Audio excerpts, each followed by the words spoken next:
Hi guys, welcome to my YouTube channel. My name is Masindle Chauke. On today's video, I'm going to be sharing with you guys on choosing your battles. So before we waste any more time, let's just get right to it.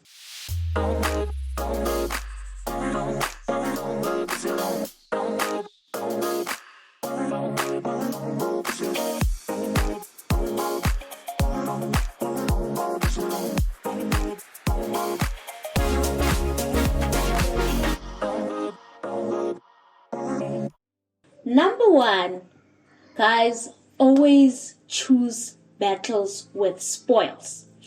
So I just want to talk about the story of David and Goliath that most people know. So there's a simple story of there was a giant that was insulting the Israelites for 40 days and everybody was scared. So in this period, David was in the field and looking after the sheep, his father's sheep.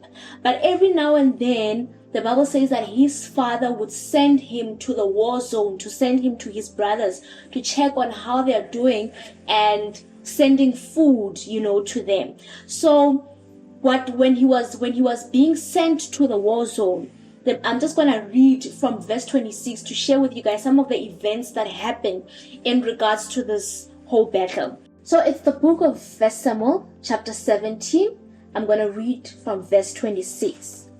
Then it's just David asking around what's happening because he's not really in the picture. His brothers are the ones who are actually chosen. Actually, 3 of his brothers are the ones who are chosen to be in the war. So now he's asking around. He had just asked the guys around what's happening. Who's this giant that is insulting the armies of the living God? So verse 26, then David spoke to the men who stood by him saying, what shall be done for the man who kills this Philistine and takes away reproach from Israel? For who is this uncircumcised Philistine that he should defy the armies of the living God?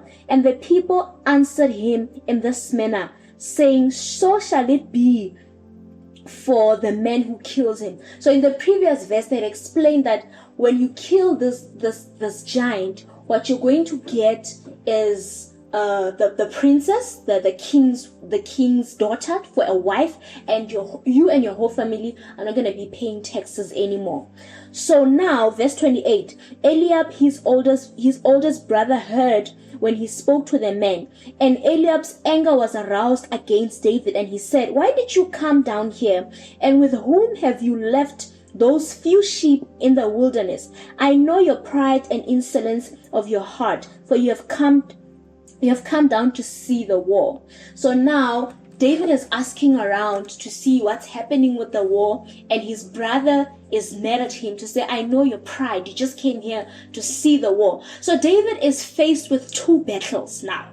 There is a battle that he can try and fight Goliath, get a princess, and his whole family not pay taxes, or he can fight his brother and Goliath takes out the whole army of Israel. He had a choice to make, but he couldn't have both battles. This is what happens most of the time in our lives, that we have our careers to fight for, we have our businesses to fight for, we have our families to fight for. Then in the midst of this great bigger fight with spoils, with rewards, with something meaningful that you can get out of this battle if you win, then there is offense and there is disagreements and people that the enemy sends as distraction to get us tired from the main battle, so that when now I have to fight for my future, when now you have to fight for your career, when now you have to fight for your marriage, fight for your family, you are drained from meaningless battles.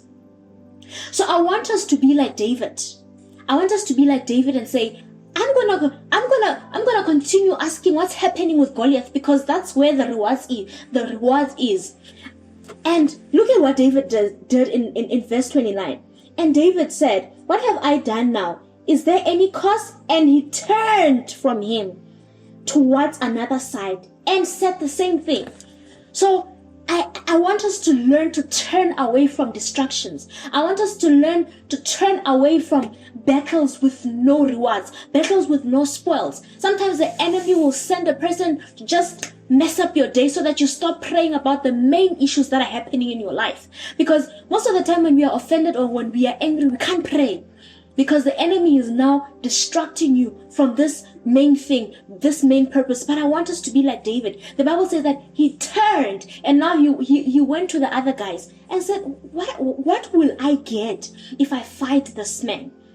What will I get if I pursue this battle with spoils? You know, I'm gonna. They said you're gonna get a wife. Your family is not gonna pay taxes. You know, more money for you. So always ask yourself, when I respond to this person, when I respond to this text, some of the posts that we read or attend to or discuss, you know, these are things that are just distractions. Sometimes you just need to turn off Facebook, turn off Instagram, because the enemy has already set out written distractions to come and set you off. Sometimes you go to Instagram and you find people saying funny things, or you find a funny text or a DM, and now you're wasting your time responding. You know, arguments on Facebook with people, arguing things. When your family is stuck, when you have your own financial breakthrough to fight for, when you have your own career to fight for, but you are busy with meaningless battles. And my second point is, never stop fighting battles with spoils. The same David that I'm preaching about right now, that I'm so passionate telling what he did when every time he was met with offense. The Bible speaks of a time when David now had to go to war. By this time now David was a king and he was trained in war. He knew how to deal with things. David was a warrior. David knew how to fight. This is the guy who conquered the lions and the bear. This is the guy who a lot of people were afraid of because he could fight. He had learned the skill of fighting, and he got to a point where he was now comfortable. And the Bible says that one time when kings went to war, David decided not to go to war. He decided not to go to battles when other kings were fighting. And the Bible says, then he saw a woman bathing. And when he saw this woman bathing, he went and called for the woman. He slept with the woman, got her pregnant, and killed her husband. The very same David I spoke about in the previous chapter is this guy who is now so used to winning. So what am I saying to you? When you have learned the art of prayer, when you have learned the art of getting your financial breakthrough, when you have learned the art of worship, don't get used to it. Continue to fight. Continue to fight for your relationship with God. Continue to fight for your dreams. Never stop. Never get to a point where you say, I've made it. You know, there's nowhere else to go. If there was nowhere else to go, you'll be gone. But because you are still alive, because you still have breath in your nostrils, it means God still has a purpose for your life. It means that God is still not done with you. So even when you do get the breakthrough, even when you do get the win and the thing that you've always wanted, you never stop fighting for your intimacy with the Lord. You never stop fighting for your prayer. If you got it by prayer, you can only maintain it by prayer. So never stop praying. So yes, guys, that's all I had to share with you today. Thank you so much for watching until the end of the video. If you like my content, please kindly subscribe, like, and share the video. I love you guys. See you on the next video. Bye.